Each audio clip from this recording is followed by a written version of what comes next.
Boa noite a todos, irmãos, irmãs, amigos, que a paz de Jesus, mas uma paz muito, muito, muito grande, encha os nossos corações, as nossas mentes. Como que está o 2018 de todo mundo? Está indo rápido, né? O objetivo da nossa reflexão da noite é a gente falar um pouquinho da gente preparar o futuro, né? Às vezes o futuro assim não tão distante, o futuro que a gente faz todos os dias.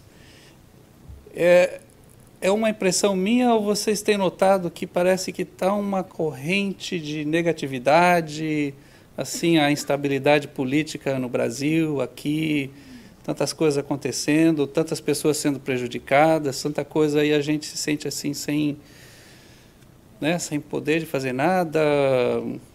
Então, um objetivo nosso aqui também é a gente tentar mudar esse padrão vibratório. A gente não só ter problemas, a gente ter soluções.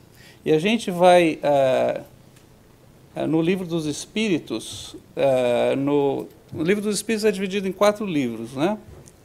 Nesse livro 4, né, quarta parte, que é chamada das penas e gozos terrestres, tem um capítulo inteiro somente dedicado à felicidade e infelicidade. E essa pergunta aqui é bastante interessante. Pode o homem gozar de completa felicidade na Terra? O que vocês acham? Quantos não? Não, né? Acho que é unânime. Certo, vocês já leram o Livro dos Espíritos. A resposta é isso mesmo. Não, por isso que a vida lhe foi dada como prova ou expiação. Dele, porém, depende a suavização de seus males e o ser tão feliz quanto possível na terra. E é esse ponto aqui, né? Oh, meu Deus! Ai, ai, ai, a gente não vai ser feliz? Como é que é esse negócio aí? A gente vai ser feliz, sim. É que felicidade completa é o mesmo que felicidade perfeita, né? Mas nós, seres imperfeitos ainda, que estamos aqui para aprender e para, né, como diz ali, prova e expiação. É que a palavra prova é pesada, né? E a expiação é mais pesada ainda, né? Porque a gente, né, somos devedores, então a gente vem aqui para, né, a prova é o resgate, a expiação é aquele, fazer melhor o que eu não fiz antes, né? E a gente acaba ficando um pouco, eu diria, conformistas, às vezes, com o quadro que nós estamos vivendo. E a intenção de Deus para nós é que nós proporcionemos felicidade para nós no máximo de nossas forças. Então, por mais que a vibração deste mundo, que é feito por homens imperfeitos, que a gente comece com a nossa própria vibração interior, com o nosso poder mental, emocional e principalmente espiritual, a gente interfira no nosso próprio destino. O que acontece é que nós estamos a cada vez mais acomodados e as gerações que vêm vão se impregnando com isso também. Essa geração que está agora se chama os milênios. E eu tenho, em 2 casamentos, eu tenho uma filha de 26 anos, um filho de 23 e 2 filhinhos de 5 e 3 anos. Então eu tenho uma perspectiva boa de como que está essa geração dos milênios, uma geração nova. E infelizmente, né, salvo bastante exceção, eles são um pouco preguiçosos. Não é? A gente que nem um primo meu disse, que ele ouviu de alguém. Nós fomos criados que nem pardais. O pardal ele está em toda parte, né? Uma árvore, na rua, na praça, no campo. E nós criamos os nossos filhos que nem canarinhos, né? Aquela gaiolinha de ouro, comidinha e tudo. O que acontece? Vamos para uma próxima pergunta. E a gente vai aqui estabelecer... Opa, tem alguma coisa aqui. Ok? A próxima pergunta é 921. Enquanto, vamos ver se telepaticamente o pessoal da tecnologia recebe aqui os meus... Que caiu o computador aqui, acho que ele está dando um tilt. Mas A gente se preparou. Essa era a questão 920. A 921, o nosso querido Allan Kardec pergunta à espiritualidade. Bom, já que nós não podemos ter a felicidade completa, é possível ter uma felicidade moderada na Terra? Aí os espíritos dizem, sim, na verdade, o homem é o responsável pela sua própria infelicidade. Nós causamos a nossa própria infelicidade. Então, é uma questão de nós trabalharmos as nossas negatividades. Olha, o contrário da felicidade é a infelicidade. Se a gente cuidar, se a gente começar a trabalhar essa parte negativa nossa, a gente vai estar trabalhando para a felicidade. Então, agora voltou. Então, deixa eu colocar aqui que está tão... A apresentação aqui, modéstia à parte, eu dei uma caprichada. Talvez vocês não apreciem, mas... vamos lá.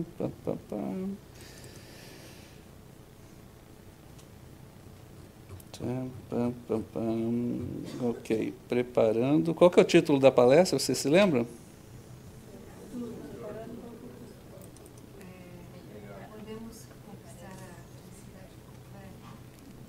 Perfeito. Os dois, né? Preparando o futuro melhor, mas a gente está explorando aqui essa questão da... Ok. Então nós revisamos essa pergunta, a resposta, aí na sequência a gente falou sobre isso, né? Concede-se que o homem será feliz na Terra quando a humanidade estiver transformada, mas enquanto isso se não verifica, poderá conseguir uma felicidade relativa, que foi o que a gente falou, né? O homem é quase sempre obreiro da sua própria infelicidade. Praticando a lei de Deus, a muitos males se forrará e proporcionará a si mesmo felicidade tão grande quanto o comporte a sua existência grosseira. Interessante que nós estamos falando da praticando a lei de Deus. O que é a lei de Deus?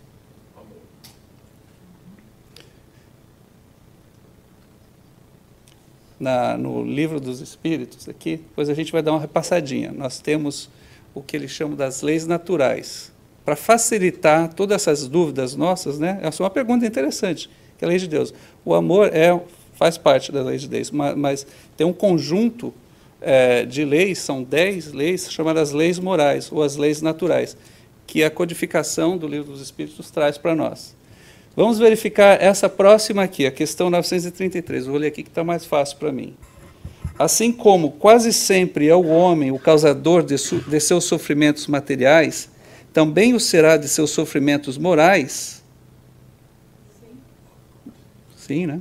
Mais ainda, porque os sofrimentos materiais algumas vezes independem da vontade, mas o orgulho ferido, a ambição frustrada, a ansiedade da avareza, a inveja, o ciúme, todas as paixões, numa palavra, são torturas da alma, que é o nosso espírito. Isso está na questão 933. Perdão. Aí vem a grande advertência de Kardec. Então, aquilo foi a resposta dos espíritos. Aí, na sequência da questão anterior, ele diz o seguinte: aquele que se acha bem compenetrado de seu destino futuro, não vê na vida corpórea mais do que uma estação temporária, como uma parada momentânea em péssima hospedaria. Então, isso é interessante. Nós somos espíritas, ou estamos aprendendo sobre o espiritismo, ou somos... acreditamos no espiritismo, a gente vê, né, que a reencarnação é um consolo para nós. Mas só que se a gente viver de reencarnação em reencarnação, a gente acaba, né, fazendo muito pouquinho de vez em vez. A gente tem um objetivo, mas a gente demora muito, né? A gente faz a prova, às vezes a gente fica de recuperação, a gente vem de novo, faz a prova de novo, entra na fila e fica, né? Existe uma maneira de nós sermos mais eficazes, da gente fazer o máximo da nossa existência agora, para a gente não ter que estar repetindo as provas, porque às vezes a gente fica nessa vibração negativa Porque o que está acontecendo parece que a gente está assistindo o filme tudo de novo, né? E a gente aí tem um pouco de depressão, aí tem um pouco de nostalgia, tem ansiedade, tem tudo isso. Aí Kardec diz o seguinte, aí vem a grande advertência do mestre, né? do nosso educador. Facilmente se consola de alguns aborrecimentos passageiros de sua viagem, que o levará tanto melhor posição, quanto melhor tenha cuidado dos preparativos para empreendê-la. Olha só, vou repetir. Facilmente se consola de alguns aborrecimentos passageiros de uma viagem que o levará, então, olha aí, é código para a passagem, né? Ninguém gosta de falar da morte, vamos falar da morte com carinho, né? É uma passagem, mas é uma libertação, porque a gente vai, quando a gente se despede dessa existência, a gente vai para uma vida melhor. Porque aqui, como a gente viu anteriormente, é como se nós tivéssemos uma hospedaria grosseira. Essa parada nossa aqui, nós estamos muito, muito, muito além da nossa capacidade espiritual. Nós temos muito mais poder do que a gente faz hoje. A nossa capacidade vai muito mais além. Mas a gente está muito prisioneiro dessa existência só. A gente se perde do que nós somos. Mas aí Kardec diz o seguinte, quanto melhor tenha cuidado dos preparativos para empreendê-la. Okay? Então, colocamos aí o problema. Nós temos que fazer o melhor dessa existência, mas a gente precisa de ter eficácia. Às vezes a gente faz as coisas mecanicamente, o tempo passa e as coisas continuam a mesma coisa. Quando nós estávamos aqui em dezembro de 18, foi a minha última palestra de dezembro, quem estava aqui para dar a palestra da autocura? Ótimo, vários de vocês. Eu vou fazer uma rápida passada na autocura, porque uma das coisas que acontece também é que a gente tem esses obstáculos, a gente tem enfermidade, mas a gente tem o poder, o privilégio, a responsabilidade de trabalharmos a nossa própria autocura. Não vou entrar no detalhe, está nesse livro Plenitude, é uma excelente leitura, é uma renovação assim, especial que a Joana de Ângeles faz, através da mediunidade do Divaldo Franco, mas ela resume em quatro fatores essenciais para conseguirmos a autocura. Observe o seu pensamento, o seu teor referencial, a fim de que irradie energias positivas saudáveis. Pensamento, centro principal da nossa cura, da nossa cura e dos nossos males também, se a gente estiver vibrando negativamente. Mantenha a sintonia mental com a fonte do poder. Fonte do poder, Deus, o nosso lado espiritual. Libertar o nosso espírito, fazer conexão direta com Deus. Prece, meditação, tranquilidade, fazer o bem. Cuide do descanso, da dieta, da higiene, mantendo assim a ordem nas atividades. Ou seja, esse ponto, está tudo 1, 2, 2, é 1, 2, 3, 4, tá?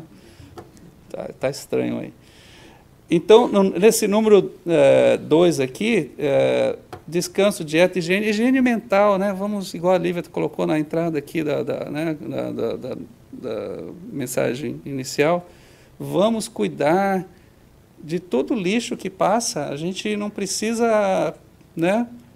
A gente tem que fazer esse trabalho, essa higienização mental. A gente precisa processar as coisas, filtrá-las e ter equilíbrio nas coisas que a gente faz. Canaliza os pensamentos e as emoções para o amor, a compaixão, a justiça, a equanimidade e a paz.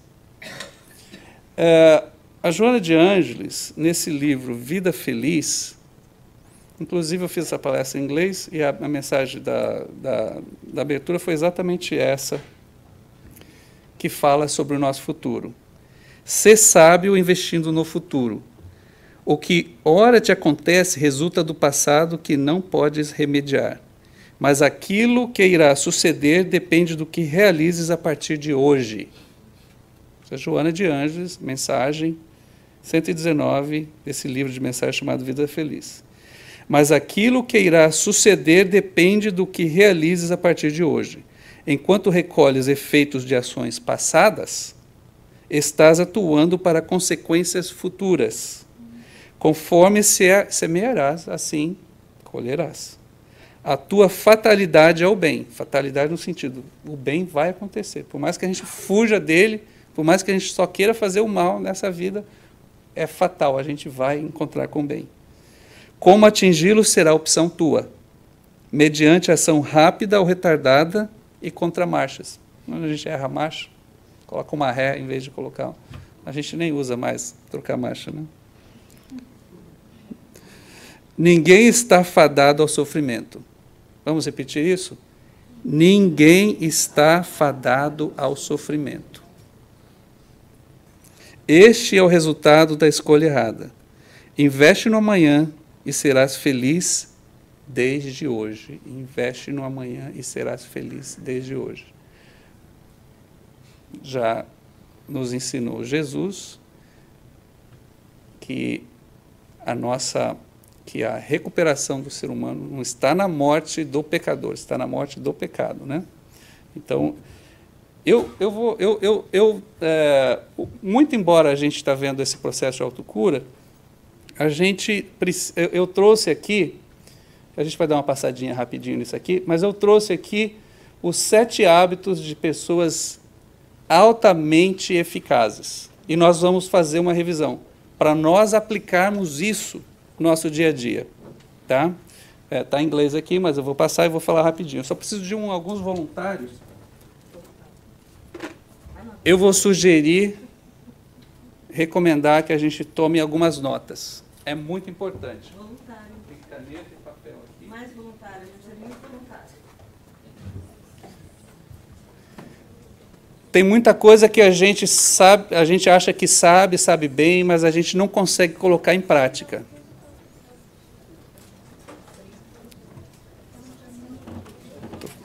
Tem que falar mais alto?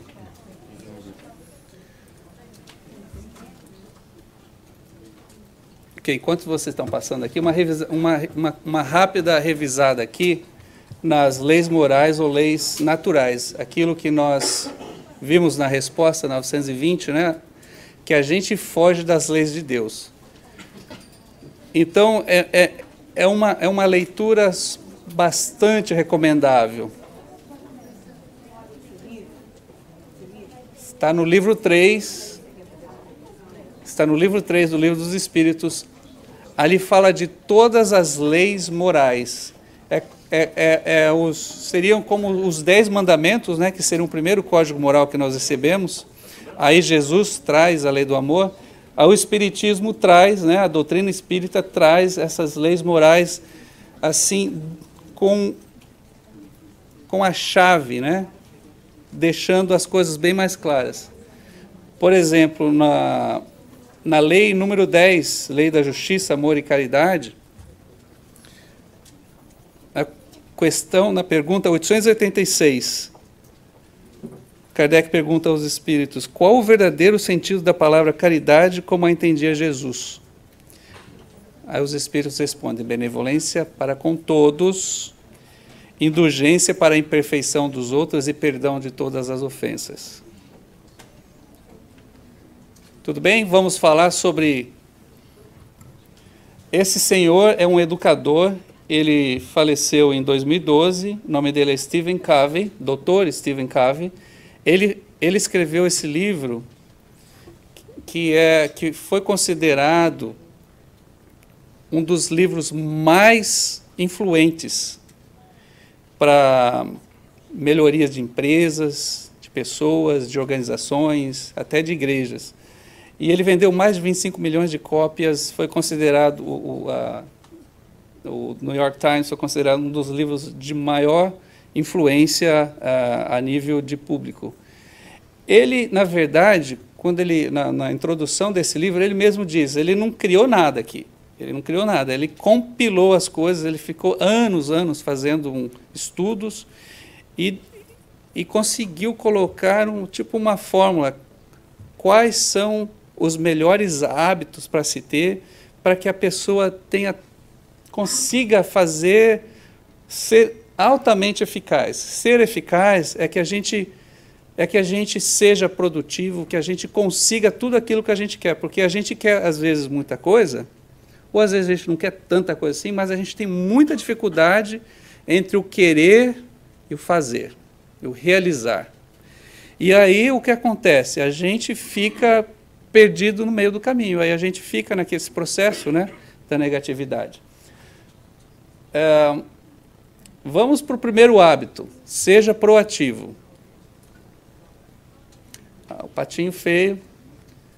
Nossa vida é resultado dos nossos valores e não de nossos sentimentos. É resultado de nossas decisões e não de nossas condições. Lembra da história do patinho feio? Ele no começo ele estava bem reativo, né? Ele não estava sendo proativo, ele estava achando que ele era feinho, ele era diferente, mas na verdade ele era um patinho lindo, né? O que aconteceu? O reativo não assume responsabilidade, vive em função dos sentimentos, disposição, impulsos e como os outros o tratam. O proativo aceita suas responsabilidades, procura soluções. Todos temos, e aqui vem um ponto, né?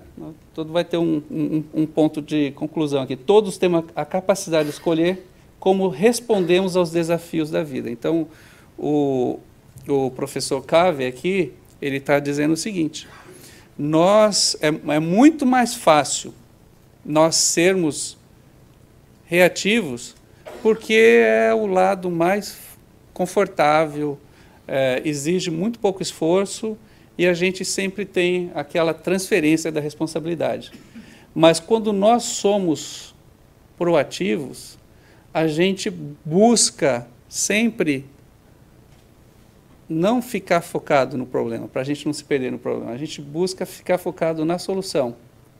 O hábito número 2 é ter objetivos. A gente tem que ter objetivos, mas a gente tem que começar com qualquer projeto já como se a gente já se visse ganhadores. Como que qualquer coisa que nós formos fazer na nossa vida, que a gente realmente sonhe alto, mas quando a gente sonhar, acho que até o termo, né, cai muito bem, porque quando a gente sonha, a gente tá vendo aquilo, né? Então, isso tem que acontecer. Nós temos que visualizar que aquilo que nós queremos ser, fazer ou empreender, que aquilo realmente vai acontecer. A gente tem que acreditar nisso. Veja só, começar qualquer projeto com o objetivo final e a conquista em mente. Então, não tem espaço para derrota. Nós vamos triunfar. Vai dar certo. Façamos uma imagem mental de onde queremos chegar, na vida pessoal, profissional, moral, espiritual, mas visualizaremos a nossa vitória. O hábito de se ter visão é um hábito também de se ter objetivos e propósito na vida. Como que a gente vai passar uma vida sem propósito? Aquilo que a gente não pode ficar estagnado. Nós temos que estar em movimento, mas nós temos que estar em movimento de uma forma proativa, de uma forma que nós nos amamos tanto que a gente não vê nada para nós do que senão a vitória, a felicidade. Como gostaríamos de ser lembrados? Por exemplo, uma maneira da gente se dar conta se a gente está tendo objetivo ou não, imagine se amanhã fosse o nosso último dia e a gente fosse no nosso próprio funeral e as pessoas estão comentando, olha aí o Val, né? Olha aí, tal, né? Aí eu estou lá assistindo. Aí você, poxa, eu não fiz nada nessa vida, né? Eu queria fazer tanta coisa, fiz nada. Aí, quando a gente, por exemplo, vou dar um exemplo, né? Gostaria de ser médico. Não fui médico. Eu gostaria de pilotar jato, né? Avião quando era. Né? Eu não fiz isso. Mas eu também não coloquei isso como um objetivo da minha vida. Na verdade, naquele momento que eu estava estabelecendo isso, eu era criança ainda. A cada 10 anos, mais ou menos, nós temos que fazer uma renovação dos nossos ideais. A gente passa por mudanças, a vida acontece, né? E a gente precisa se encontrar na vida. Uma das coisas, um dos hábitos mais... E aí, por favor, anotem bastante, porque esse é o hábito que eu sofro muito com isso, e a gente não pode ser hipócritas, né? Porque todos nós temos algum problema em gerenciar o nosso tempo. E esse é o problema. Nós estamos falando de preparar o futuro, nós temos que cuidar do tempo, o que está acontecendo agora. Não vamos esperar, né, entrar um outro presidente, entrar num novo relacionamento, que os filhos cresçam, que eu me aposente, que não sei o quê, que o tempo mude. As coisas precisam acontecer agora. A gente precisa fazer parte do nosso planejamento, a gente precisa planejar a nossa vida. Então, é por isso que o Steve Covey, ele não inventou isso. Na verdade, esses quadrantes aqui foi o presidente Eisenhower que fez isso na década de 30. Mas ele aproveitou esse trabalho do Eisenhower e nós temos duas formas de gastar o nosso tempo. Nós temos as coisas que são importantes e urgentes, e temos as coisas que não são importantes e são urgentes, e as coisas que não são urgentes e não são importantes. Aí são as distrações. Ou seja, quando a gente está no primeiro quadrante, que estamos trabalhando as coisas urgentes e importantes, nós estamos vivendo momentos de crise, porque está tudo acontecendo agora. É urgente, é importante, tem que acontecer, né? As não urgentes, mas são importantes, são as metas e o nosso planejamento, é onde nós devemos estar.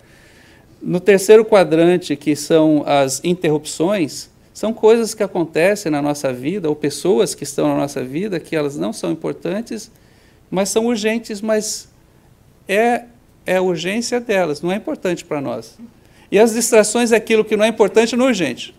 A gente acaba gastando a maioria do nosso tempo no terceiro e no quarto quadrante. Nós deveríamos estar gastando 80% do nosso tempo no verdinho, 5% no vermelhinho, que a gente vai ter que administrar as coisas urgentes e importantes, mas olha só, 80%, 5%, mais aqui uns 15% nas interrupções e alguma coisa nas distrações, mas praticamente não ter o terceiro e o quarto quadrante.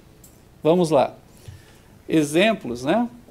O que é urgente e importante? Olha lá, emergências médicas, projetos com prazo de entrega, metas que requerem a sua atenção imediata. É importante, mas não é urgente. Esse é o quadrante em verde lá. Planejamento, saúde, alimentação, exercício físico, desenvolvimento pessoal, família. Olha só como a gente precisa dedicar tempo, planejar o nosso tempo com a nossa família, trabalhar isso, e a gente, às vezes, deixa a nossa família por último. O que não é importante, mas é urgente. Interrupções desnecessárias, reuniões sem objetivos claros, urgências de outras pessoas. O que não é importante e o que não é urgente. Olha só, ligações irrelevantes, fofocas, postagens em redes sociais. Até antes da Lívia ter me convidado para fazer essa palestra, eu estava levando o meu amiguinho, né, para a cama comigo. E, na desculpa de a gente arrumar alarme, né, e ver alguma coisa, é uma distração. Deixa esse tal do smartphone longe, deixa carregando lá na cozinha, em outro lugar. Não leve isso. Quando a gente vai dormir, é tipo o templo, né? A gente está preparando, fechando o dia para começar o novo dia, a gente tem que... Então, o que acontece? Isso aqui é lixo, esse quadrante. Isso aqui é lixo. Esse aqui é dor de cabeça, nós temos que administrar. Isso aqui é quando nós estamos fazendo a coisa certa. Gente, de novo, é importantíssimo e é uma realidade muito triste que nós passamos muito tempo com distrações. A gente, às vezes, tem problemas dentro de casa que a gente vai empurrando com a barriga, a gente vai resolver isso depois e a gente acaba não fazendo nada. Voltando naquele anterior, nesse em ter objetivos, que era o hábito número 2, nós temos que ter objetivos sempre. Você junta o hábito número 2, de sempre ter em mente, né, o resultado final dos nossos objetivos, com a administração do nosso tempo, nós deveríamos estar trabalhando todas as nossas metas. Agora, por exemplo, que eu já tenho mais conhecimento, se eu quisesse realmente ser médico, eu não quero ser médico, na verdade, talvez alguma coisa mais light. Mas suponhamos que eu queira ser médico ainda, né? Digamos que demora 10 anos para ser um médico, para quem faz tudo certinho, né? Talvez 15, 18 anos para quem está mais de idade e tal, que tem outras coisas. Mas quando eu me decidi ser médico, eu sou médico hoje. Agora, eu vou trabalhar em ser o Valdo médico, né? Aí eu começo já a trabalhar a minha vida, começo a ler biologia, começo a fazer o planejamento, etc, etc. Começo a viver. Quando você vive o seu objetivo, você planeja e cobra resultados, a gente chega lá. E a gente é mais feliz assim. O que a gente precisa fazer? Ninguém precisa ser médico, vamos ter objetivos que são plausíveis, que a gente pode realizar. Pega uma folhinha de papel e faz 4 quadrantes assim e coloque os seus objetivos e as suas necessidades. Objetivos é o que a gente quer, e aí faz um planejamento. O que eu vou fazer nos próximos 6 meses com esse meu objetivo? Em 1 ano, em 3 anos, em 5 anos, em 10 anos. Não passe de 10 anos, fica entre 10 anos. Caiu aqui o negócio de novo. Coloque em um outro quadrante as nossas necessidades. Aí pega e faça aqueles quadrantes. O que é? Como que eu estou administrando o meu tempo? E a gente vai ver que a gente vai começar a ser mais organizado. A gente vai se distrair menos. E a gente vai trabalhar mais por isso. Enquanto a Lívia trabalha aqui, o outro hábito, né? Quantos hábitos nós já falamos? Quantos hábitos são? 7. Ótimo, vocês estão de parabéns. Hábitos do quê? Para que são esses hábitos? Aguarda um pouquinho, tá?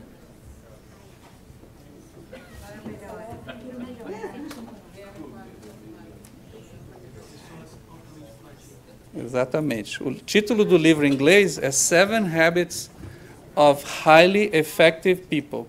Uma tradução em português são 7 hábitos de pessoas altamente eficazes. Existe uma diferença entre ser eficiente e ser eficaz.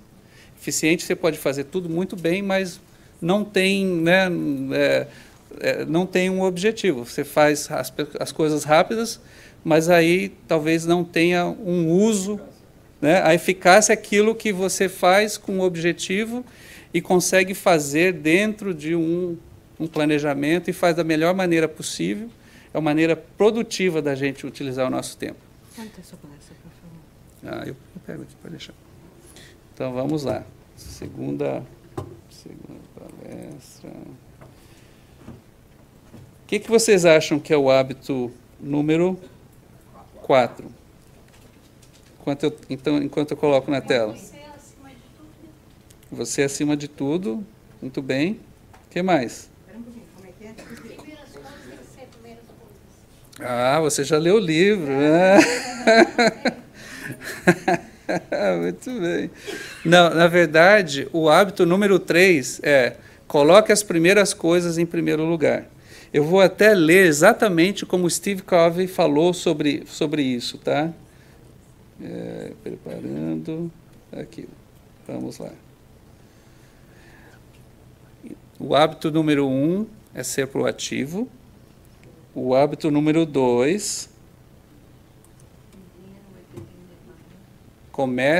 tem objetivo, né? Comece com o fim, né? Com o objetivo em mente. O hábito número 3, coloque as primeiras coisas em primeiro lugar, ou seja, administre bem o seu tempo, né? Vamos passar aqui. Lá, think win-win, exatamente. Ok, seja proativo, tenha objetivos. Eu fiz uma tradução aqui mais simplista, tá? O número 3 é priorize o que é mais importante. Aqui é o que é. E o número 4, pense que todos vão ganhar. Essa está relacionado com a pessoa que não é proativa. Que aquela ideia de competição que para mim ganhar alguém tem que perder, que porque o mundo está conspirando contra mim, então eu tenho que fazer tudo o que eu posso fazer para ganhar esse jogo ou essa situação, é um pensamento retrógrado.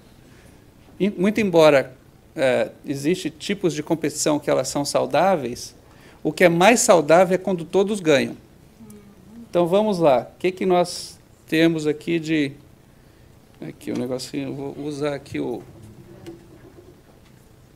Ele está pensando, acho que foi feita a atualização aqui no computador, ele está pensando. O que o Steve Covey falou sobre a nossa administração do tempo? O oposto de colocar em primeiro lugar o que vem em primeiro é colocar o que é mais importante em segundo, terceiro, quarto lugar. É uma questão de integridade e lucidez. As pessoas não se dão conta da forma que valorizam e cuidam das coisas mais importantes de sua vida, como sua família, seus relacionamentos e sua saúde, seus princípios. Elas acabam se prendendo em poderosos compromissos sociais, agendas e distrações ligadas à sua cultura, à nossa cultura, né? Nossa cultura tudo tem que ser muito, muito rápido, né? A gente precisa ter a resposta rápida, uma satisfação tem que ser rápida, sem jamais questionarem suas reais necessidades. Porque elas esperam que tudo o que elas precisam já foi devidamente cuidado, programado, até que um dia, quando eles chegam no último degrau da escada, você coloca a escada, sobe a escada a vida inteira, aí você chegou no último degrau, aí, ops, a escada está na parede errada. E aí? Descer da escada, tudo de novo, vai ter que... Faltou o quê? Foco, né?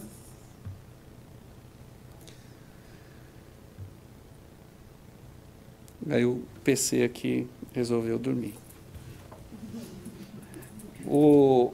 Esse hábito número 4 é aquele conceito de que existe um bolo e aquele bolo tem vários pedaços, mas aquele bolo vai acabar. Então, se eu não pegar o meu pedaço logo, eu vou ficar sem bolo.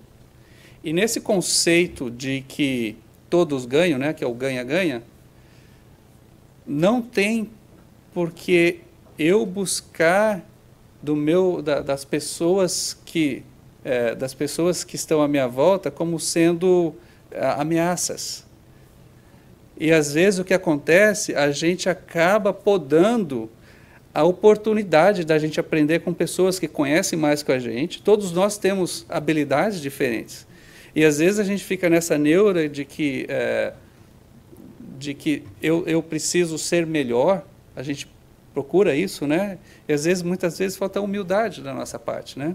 Então, eu acabo podando essa oportunidade, acaba não acontecendo, quando, na verdade, quando nós nos abrimos para a possibilidade da gente compartilhar, né, conhecimentos, da gente ter da gente usar a capacidade que eu tenho, por mais que seja diferente em um aspecto, ou até inferior em um aspecto, mas eu tenho outras capacidades. Quando a gente junta isso, a gente consegue fazer com que nós dois ganhamos. Então, esse hábito é o princípio da generosidade. Nós temos que ser generosos conosco mesmo. Não ver inimigos nas coisas, nas pessoas. Às vezes a gente tem isso muito no trabalho, né? Porque no trabalho a gente, né, no ambiente profissional, a gente tem muito essa situação de que a gente vai sempre, né, não vai, alguém vai passar a gente para trás, ou às vezes o chefe não gosta da gente, às vezes o chefe não gosta da gente mesmo. E a gente culpa o chefe, mas aí se a gente começar a pensar na gente, será que eu não vou conseguir mudar o meu chefe, mas eu posso mudar a mim mesmo? Ou então eu vou buscar outro trabalho que me aprecia melhor, né? Porque isso aqui, né?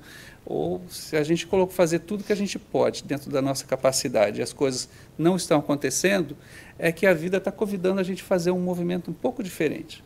Às vezes é porque a gente fica na mesma rotina, fica naquela só reagindo, né, contra a vida. Tá, show. Aqui, perdão. Você não acha a palestra que eu faço? Eu quero fazer um negócio aqui. Preparação, preparando. Agora vai andar. Vamos fazer uma vibração que agora o negócio vai ficar todo... Vocês estão anotando? Sim. Como é o nome da palestra? Preparando aqui, ó. Aqui, ó. Preparando um futuro melhor. Tá, deixa eu fazer um negócio aqui. Tá. Esse foi o hábito número 4. Hábito número 5, quem se lembra? Then be understood. Vamos procurar compreender antes de ser compreendidos. Não lembra um ensinamento de Jesus? Às vezes a gente vê o cisco no olho dos outros e não vê a trava que está nos nossos olhos. O que acontece? Chegou ali, então, muito bem. O que ocorre é que, às vezes, a gente acha que nós somos, às vezes, até bons comunicadores, que nós somos até bons líderes. Mas sabe qual que é a diferença de um líder que é querido, que é respeitado, e de um líder que tem poder? O líder que é querido e respeitado é aquele que as pessoas gostam de ouvir, porque ele ouve as pessoas. E aquele outro líder que tem poder é aquele que se impõe.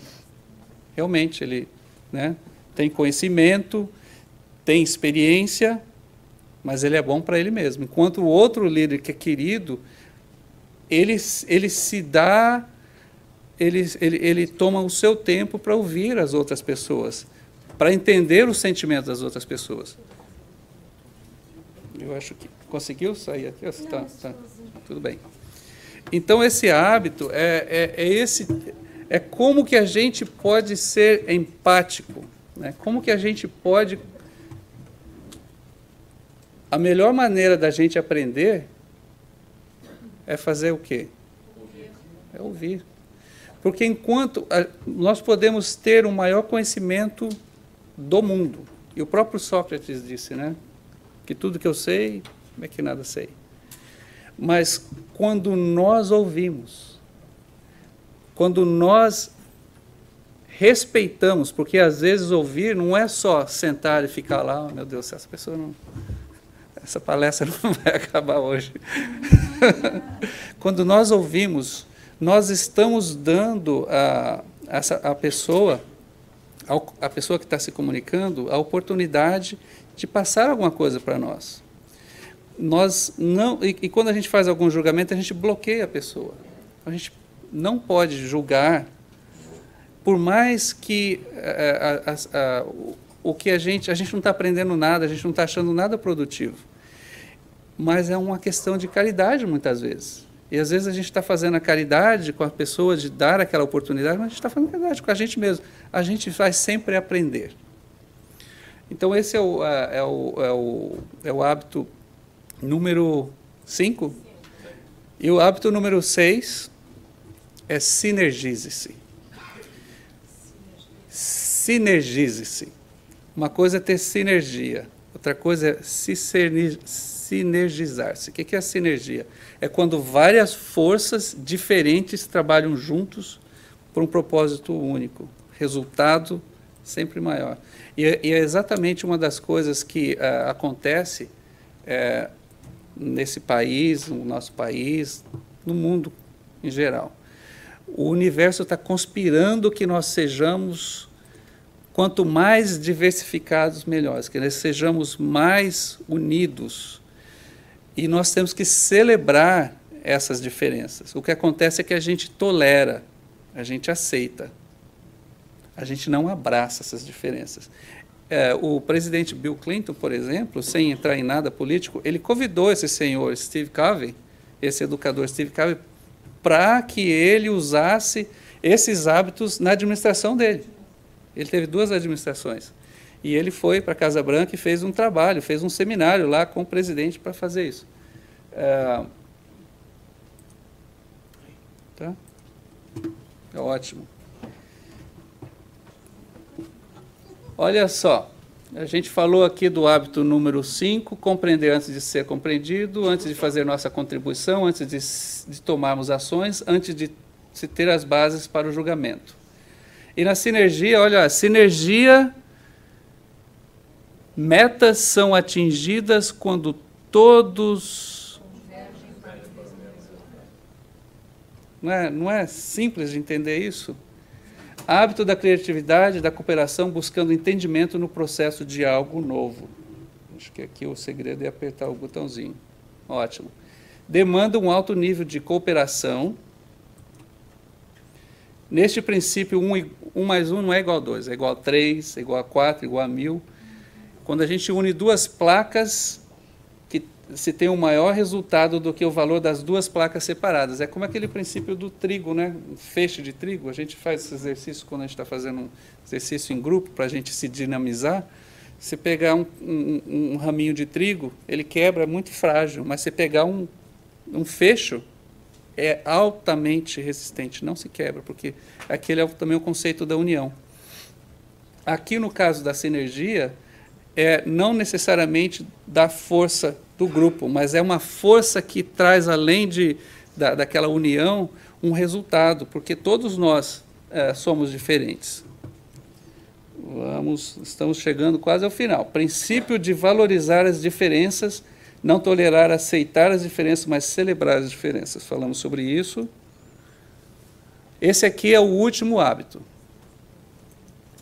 Esse é o hábito afine o instrumento, princípio da renovação.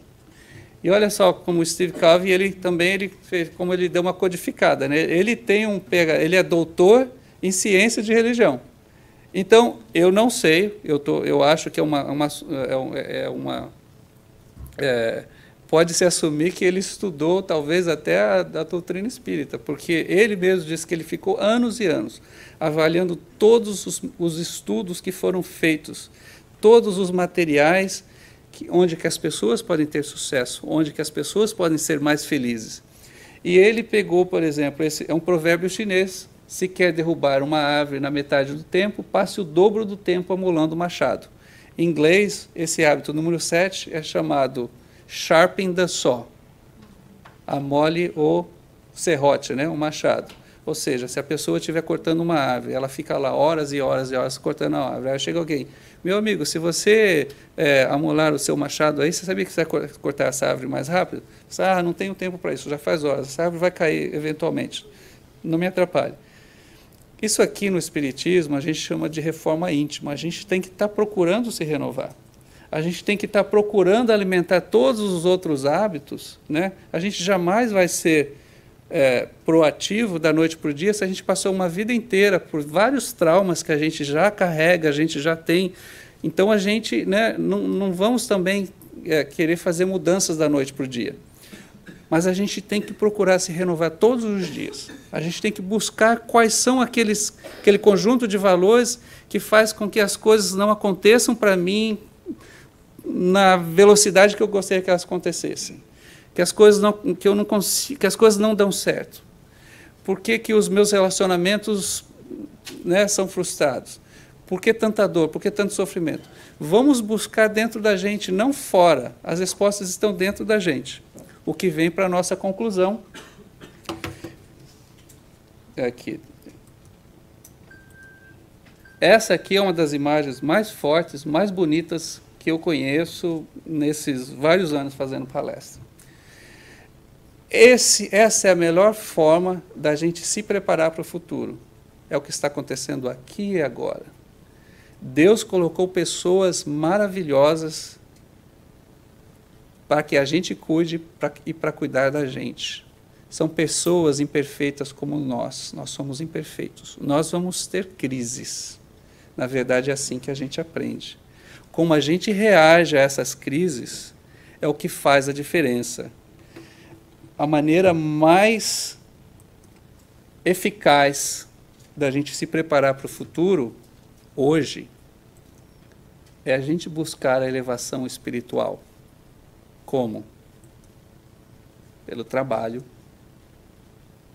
pela resignação, Às vezes as coisas aconteceram com a gente, em vez da gente ficar brigando contra os fatos da vida que já aconteceram, vamos aceitar aquilo e fazer o melhor de nós, né? E mudar aquela situação. Perdão. Sem perdão não há como ter amor. E a gratidão, a gente está em conexão. Você vê como que tudo converge, está tudo junto. Tudo que a gente falou aqui está nessas palavras aqui. E, por final, né, amor e a caridade. Caridade, benevolência para com todos, indulgência com a imperfeição dos outros e perdão das ofensas. Muita paz e que o nosso futuro seja assim, cheio de amor, de alegria e o mais importante, renovação. Obrigado.